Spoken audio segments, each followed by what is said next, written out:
రిజర్వేషన్లు పెంచాలని కాంగ్రెస్ పార్టీ చూస్తుంటే తొలగించేందుకు బీజేపీ కుట్రలు చేస్తుందన్నారు మంత్రి శ్రీధర్ బాబు. ఎంపీగా వంశీకృష్ణను గెలిపిస్తే ఇచ్చిన హామీలన్నీ అమలు చేస్తామన్నారు. పత్తిపాక రిజర్వాయర్ను పూర్తి చేసి ప్రతి ఎకరాకు నీళ్లిస్తామన్నారు.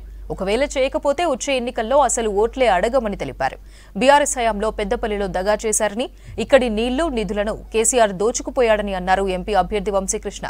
గోదావరి కనిలో భారీ కార్నర్ మీటింగ్ నిర్వహించారు నేతలు. వంశీకృష్ణను పార్లమెంటుకు పంపిస్తే కేంద్రం నుంచి నిధులు తీసుకొచ్చి అభివృద్ధి చేస్తామని అన్నారు నేతలు. పేదవారికి అందరికీ అందించే కార్యక్రమం రాబోయే కాలంలో తప్పకుండా మీకు ఇచ్చే కార్యాచరణ తీసుకుంటామని మనవి చేస్తా ఉన్నా. పెద్దపల్లికి సంబంధించి 3 నెలలే పరిపాలన యంత్రాంగంలో ఉన్నాం. మనం 4వ నెల వచ్చే వరకు ఎలక్షన్ కూడా వచ్చింది. ఈ అసెంబ్లీ నియోజకవర్గంలో బైపాస్ రోడ్డుకు సంబంధించి, పెద్దపల్లి బైపాస్ రోడ్డుకు సంబంధించి మీ శాసనసభ్యుడు పోరాటం చేసి ఈ రోజు బైపాస్ కావాలి, బైపాస్ ఏర్పాటు చేసే క్రమంలో సంబంధిత మంత్రి వెంకటరెడ్డి గారితో అనేక సందర్భాల్లో మాట్లాడి ఈరోజు దాని విషయంలో శాంక్షన్ తీసుకోవడం జరిగింది. చాలా మంది చదువుకున్న విద్యార్థులు, ప్రత్యేకంగా ఇంజనీరింగ్ చదువుకున్న విద్యార్థులకి ఉపాధి దొరకాలి అని ఒక ట్రైనింగ్ సెంటర్ ఏర్పాటు చేయమన్నారు. దాదాపు 200 మందికి విజయ రమణారావు గారి ఆలోచన మేరకు ఇక్కడ టాస్క్ సెంటర్ ఏర్పాటు చేసి ఇంకో 2-3 నెలల్లో ఈ 200 మంది బహుళ జాతి కంపెనీలో పనిచేయడానికి ఆజ్యం పోసిన మీ ఎమ్మెల్యే గారు అత్యధిక నిధులు ఈ నియోజకవర్గంలో ఉన్న ప్రతి గ్రామానికి ఇచ్చి ఈరోజు 3 నెలల కాలయంలోనే అభివృద్ధి అందని చూపెట్టడానికి ముందుకు నడిచిన వ్యక్తి.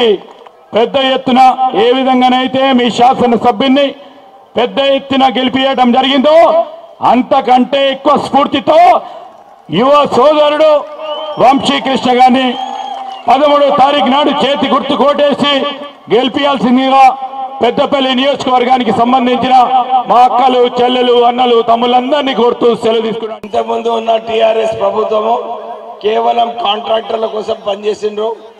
కాళేశ్వరం ప్రాజెక్ట్, మిషన్ భగీరథలో కమిషన్లు దోచుకోనికే ఆ ప్రభుత్వం పనిచేసింది.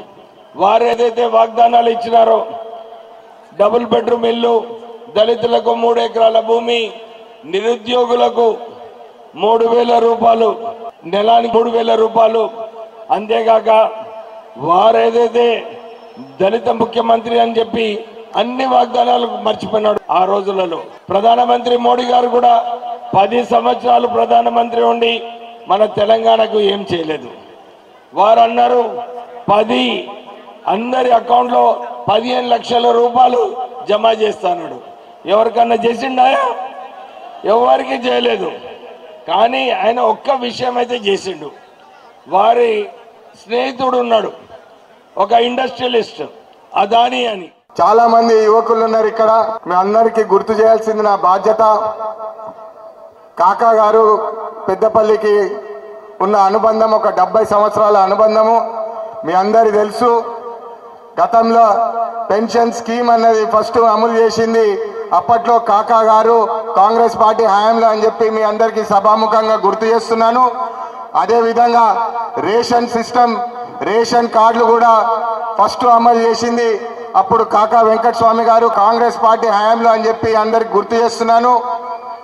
గతంలో 75,000 మందికి ఇల్లు లేవని చెప్పి గుర్తించి వాళ్ళకి పట్టాలు ఇప్పించాలని చెప్పి పెద్ద ఎత్తున హైదరాబాద్లో అప్పుడు సీఎం గారి అగేన్స్ట్ కూడా ర్యాలీ తీసి 75,000 మందికి గుడిసెలు ఇప్పించిన ఘనత మన కాకా వెంకటస్వామి గారిదని చెప్పి గుర్తు చేస్తూ, కంకణం కట్టుకొని తొలి ఉద్యమంలో కూడా బుల్లెట్ గాయాలను కూడా లెక్క చేయకుండా అప్పట్లో కాకా గారు ఎట్లయితే కొట్లాడారో ఇప్పుడు 10 సంవత్సరాల తర్వాత మన తెలంగాణ ఒక కన్నీటి తెలంగాణ అయింది, ఒక నిరుద్యోగుల తెలంగాణ అయింది అని చెప్పి మీ అందరికి ఒకసారి గుర్తు చేస్తున్నాను.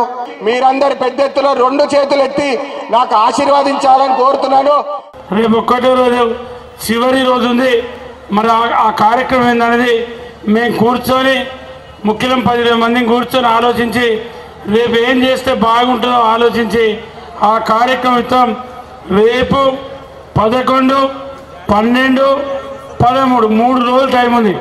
ఈ 3 రోజులు నిద్రాహారాలు మాని మీరందరూ కూడా కష్టపడి పనిచేస్తే మన గెలుపును మన మెజార్టీని ఏ శక్తి ఆపలేదు, ఎవరు ఆపలేదు.